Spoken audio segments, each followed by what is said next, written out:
Hello, have a very nice day.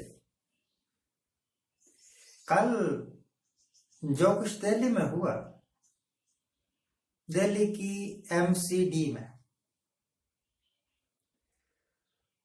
उसको देख के मुझे आज से लगभग 10 दिन पहले का एक सीन याद आ गया। मेरे घर के पिछवाड़े बहुत बड़ा जंगल है। उस जंगल में किसी काम से मैं गया था, तो मैंने देखा कि एक जगह 10-12 कुत्ते लड़ रहे थे आपस में, एक दूसरे के ऊपर टूट टूट के पड़ रहे थे, एक दूसरे को लहू लुहान कर रहे थे। मैंने सोचा कि इनको दौड़ा दें ताकि ये आपस में लड़ना बंद कर दें। तो एक लंबा सा डंडा लेकर ना मैंने उनको ऐसे डराया। वैसा भी मेरे रास्ते में पड़ता था तो मुझे उनको दौड़ाना ही पड़ना था। वो एक दूसरे को घूरते रहे, थोड़ा दूर हट गए, मैं निकल गया। बाद में जब मैंने ध्यान से देखा तो वो सारे कुत्ते एक खरगोश ही रहा होगा, इतना था, मरियल जीव, उसके वास्ते लड़ रहे थे। एक पार्टी कहती थी ये हमारा है, दूसरी पार्टी कहती थी ये हमारा है। बिल्कुल सेम टू सेम यही सीन कल दिल्ली की एमसीडी की विधान परिषद में हो रहा था। बीजेपी वाले और आप पार्टी वाले एक दूसरे के साथ गुत्थम गुत्था हो रहे थे। औरतें औरतों को पीट रही थी, मर्द मर्द को पीट रहे थे, कुर्सियां चला रहे थे एक दूसरे के ऊपर, पानी की बोतलें मार रहे थे एक दूसरे के ऊपर, एक दूसरे के ऊपर गुस्से, ये वो पता नहीं क्या। I am very surprise to see this. Delhi वालों, भाई आपसे एक सवाल है, आपने इंसानों को चुन के भेजा था एमसीडी में या कि बंदरों को चुन के भेजा था?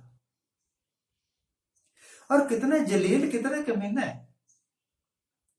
एक पार्टी जिसको बहुमत मिल गया उसको राज करने दो, जब आपका दाव लगेगा आप कर लेना। अब एक दूसरे के साथ कुत्तों की तरह क्यों लड़ रहे हैं? थोड़ी सी तो इंसानियत रखनी चाहिए ना। पहली तो बात यह है। दूसरी बात यह थी, आज प्रधानमंत्री साहब देख खबर आई थी, खबर देख के मैंने बोल दिया। 10 बजे बोलने वाले हैं हिंदुस्तान के ग्रीन बजट पर। भाई साहब, बोलने का कोई ना कोई मौका मत छोड़िए। जैसे ही ना मिले चांस तो कोई नया मौका ढूंढ लीजिए बोलने का। क्योंकि जिन प्रधानमंत्रियों को, जिन नेताओं को भाषण देने का शौक होता है ना, वो इस बात की परवाह नहीं करते कि उनके इस भाषण का कोई मतलब है या नहीं है। इस बात की भी परवाह नहीं करते कि कोई उनको सुन भी रहा है या नहीं सुन रहा। और कुछ ना हो तो खाली कुर्सियों को ही भाषण दे लो। ग्रीन बजट पर बोलने गया। भाई साहब, ना कोई ग्रीन बजट होता है, ना कोई येलो बजट होता है, ना ब्लू, ना रेड, ना कुछ। बजट सिर्फ बजट होता है। Budget is a statement of government of its income and expenditure. एक सरकार के आमदनी और खर्चों का लेखा जोखा, बस यही बजट है।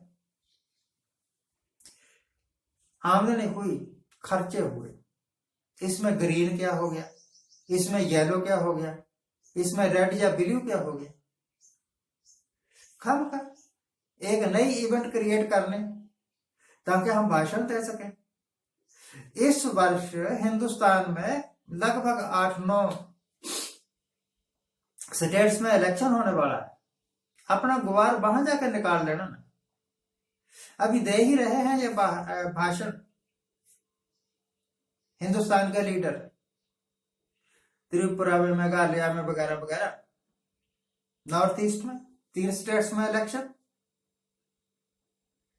तो वहां पता लग जाएगा कि आप कितने के पॉपुलर हैं। अगर साथ में कंडीशन है, तो वहां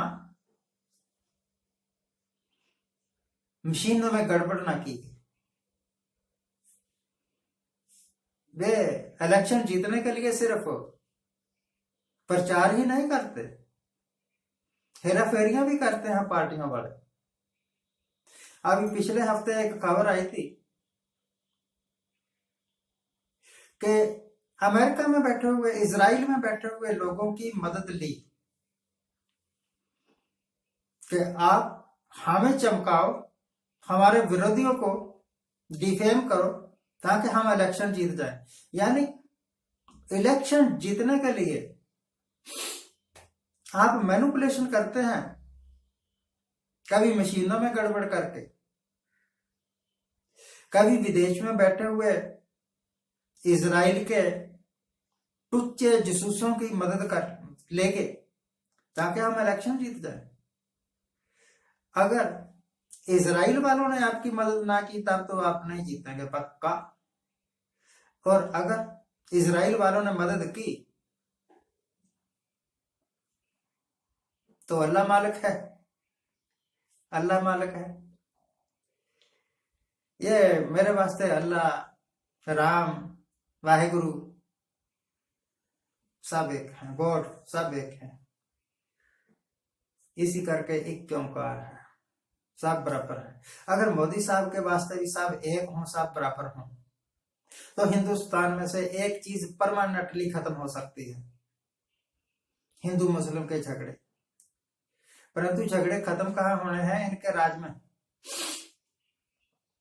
राजस्थान के 2 मुस्लिम बंदे पीट पीट के मार दिए या जिंदा जला दिए भिवानी हरियाणा में। अब इंक्वायरी होगी, कुछ बेगुनाह लोग पकड़ लिए जाएंगे, कुछ सबूत इकट्ठे कर लिए जाएंगे। जब ये कहते हैं ना सबूत इकट्ठे कर रहे हैं, उसी वक्त आपके मन में शक पैदा हो जाना चाहिए कि जो सबूत है नहीं इकट्ठा किया जा रहा है, यानी कि सबूत बनाया जा रहा है कि तू गवाही दे कि ऐसे हुआ था और सजा होगी। ये जो मैंने एमसीडी का हाल बताया, यह जो मैंने जंगल में लड़ते हुए कुत्तों का हाल बताया, यही हाल इस वक्त हिंदुस्तान की पॉलिटिक्स का है। एक छोटा सा वीडियो, अब कॉपीराइट का सवाल पैदा हो जाएगा, मैं आपको दिखा नहीं सकता, वैसे यूट्यूब पर है, आप देख सकते हैं। केजरीवाल साहब बोल रहे हैं कि उनके 62 विधायक हैं, 70 टोटल हैं दिल्ली में, तो 62 विधायकों की गवर्नमेंट को भी इन्होंने तोड़ने की कोशिश की कि एक एक विधायक 20-20 करोड़ रुपया ले लो, 40 विधायक हमारी तरफ आ जाओ, सरकार हमारी बढ़ जाएगी, हम आपको मंत्री भी बना देंगे और 20 करोड़ रुपया भी दे देंगे। हम देख चुके हैं बहुत सारे प्रदेशों में यह खेल खेला जा चुका है, यह खेल खेला जाता रहेगा। जहां जहां भी बीजेपी पावर में नहीं आएगी वहां वहां यही किया जाएगा। राहुल गांधी को भी डिफेम इस करके किया गया क्योंकि राहुल गांधी के पर्सनालिटी से बीजेपी वाले, खासतौर पर मोदी साहब, डरते हैं।